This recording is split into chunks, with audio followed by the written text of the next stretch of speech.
Op CBS De Ikker in Blijen zal het er Tsjintwurg wel vaker saai zien. Ze hadden de primeur van een speciaal keertsplein.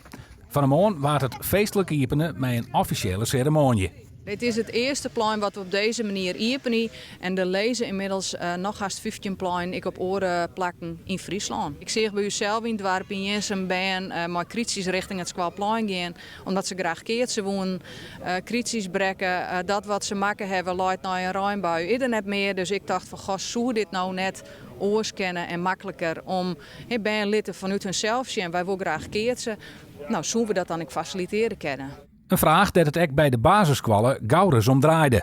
Een plein is qua ruimte beperkt, dus je denkt altijd van, voetballen, het kind wil het kind net.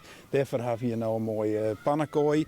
En keertsen met een groot perk en boven, dat kind het op een pleintje. Dus vandaar dat we nou werkje met z'n keertsmoren. En nou is het dan eindelijk Safier. De keertsmeuren is kleer van gebroek. De leerlingen binnen er tegen enthousiast over. Best vet en dat gaat net vol is kwam. Ik is ook oefenen op squallen, want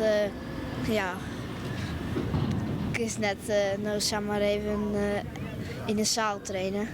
De meuren is er net samen zet. Het keertsboen had er een duidelijk doel mee verregen. Wij hopen dat het Takamier, dat wij de verenigingen met deze plein, elk dorp heeft een vereniging, dat die ze kennen van vanuit de squallen, vanuit het plein, ben toch wel een aantal bij nou richting de vereniging komen.